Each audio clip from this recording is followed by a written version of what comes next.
Good morning, Cornerstone Church. Pastor Phil here, coming to you on day 13 of our 21-day study in the Gospel of John. John chapter 13.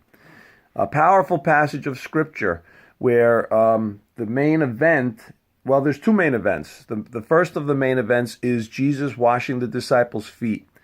And that is set up in John chapter 13 in verse 1. It says, it was just before the Passover feast. Jesus knew that the time had come for him to leave this world and go to the Father.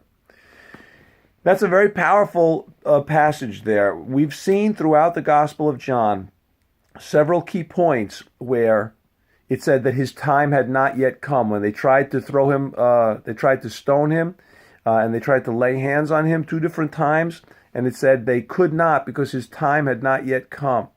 And even in the very beginning, when he does his first miracle, turning water into wine, when his mother comes to him and tells him that they've run out of wine, he says to her, it's not my time. But now the time has come. And now we're right at the point where Jesus is about to begin his suffering.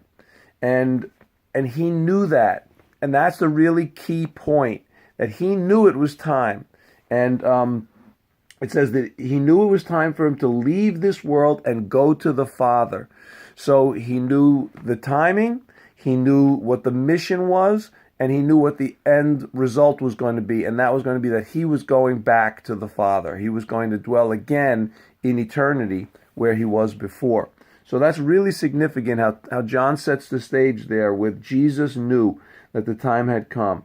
And then the next thing that he says in verse 1 is, having loved his own who were in the world, he now showed them the full extent of his love. So when Jesus goes and washes the disciples' feet, it's again set up by that passage where he says he's showing them the full extent of his love.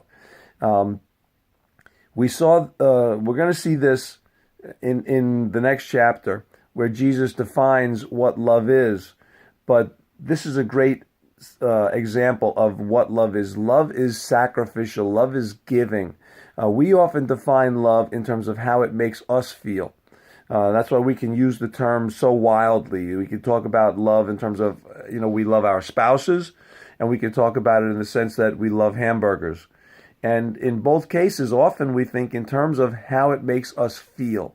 But biblical love, agape love, is sacrificial. It's demonstrated by what we're willing to give. And so when Jesus washes the disciples' feet, which we're probably all aware, that was a disgusting job. It was the job that was usually reserved for the lowest slave in the household. And Jesus literally takes on the position of a slave when he does this for the disciples. And it's set up again by verse 1, where it says, having loved his own, he now shows them the full extent of his love. That can also refer to the passion, which he's going to begin immediately following this time in the upper room. And that is where he shows them the full extent of his love. So it's demonstrated in his willingness to serve them, even to laying down his life, to taking a low position in washing their feet, and then ultimately in laying down his life, which he's about to do. So this is all a demonstration of Jesus' love. So then he washes the disciples' feet. I don't want to go into all of Peter's objection and how Jesus deals with that, but read that and see what it says to you and let that minister to your heart. But I want to jump down to verse 22, and he says, verse 12, where he says, do you understand what I have done for you? He asked them. You call me teacher and Lord, and rightly so, for that is what I am. He said, I am your teacher and I am your Lord. He's got that exalted position in their lives. But now that I, your teacher and Lord, have washed your feet, you also should wash one another's feet. I have set you an example. You could say all of Jesus' life was the setting of an example, and it truly was. But this is a clear place where we see it in terms of service to one another. Okay? Jesus has said several places in the gospel that the greatest of all is the servant of all.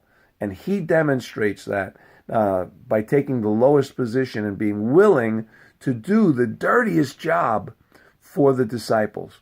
And that's what he does here, and he's doing it intentionally so that they would know what they have to do in their lives. And that's what he says. Now that I have washed your feet, you should also wash one another's feet.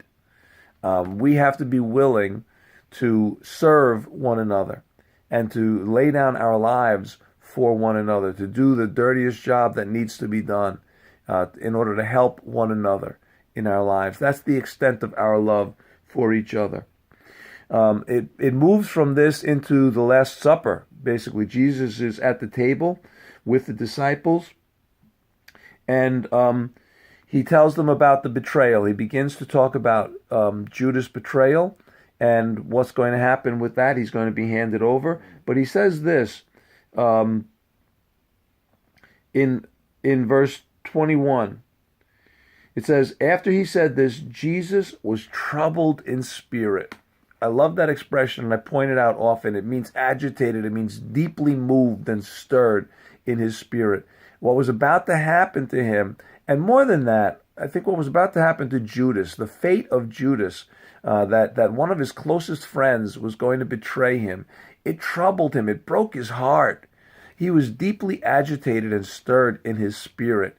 And that's a powerful sentence because it demonstrates the love of Jesus. It also demonstrates his humanity, that he could be so agitated, so deeply stirred in his spirit over what's about to happen to him, over being betrayed by one of his close friends, and ultimately what happens to that friend. It talks about how Satan entered Judas in the next verses, but I want to point out in verse 30, where it says, as soon as Judas had taken the bread, he went out, and it was night. He went out he's going out to betray Jesus. He's going out to the chief priests and to set him up for the arrest. But I love the way he says that he went out, and it was night. Jesus had referred to himself as the light of the world. We saw that at the feast earlier, that Jesus declared that he was the light of the world. And that light is about to be extinguished.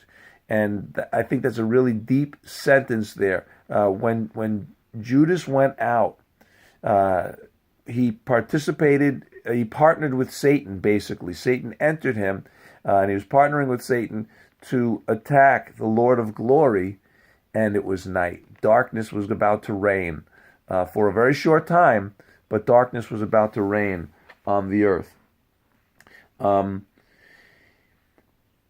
And so with Judas gone, he begins to teach his disciples. And what we see, this is the upper room discourse. We're actually going into in great detail on this passage in our Wednesday night Bible study. So if you're available, come out on a Wednesday night. We've had some really great discussions, and a lot of people have been blessed by this. But we've spoken about this. Jesus begins to teach the disciples here, and he says, now is the Son of Man glorified, and God is glorified in him. In Jesus' suffering, God is glorified. As Jesus obeys the Father, even in laying down his life, God is glorified. But the teaching section begins in verse 34. He says, I'll go to 33. I will be with you a little while longer. You will look for me, and just as I told the Jews, so I tell you now, where I go, you cannot come. But then he says in verse 34, a new command I give you, love one another. As I have loved you, so you must love one another. By this, all men will know that you are my disciples if you love one another. The mark of a follower of Jesus is love. The way people will know that we are followers of Jesus is when we demonstrate it in love.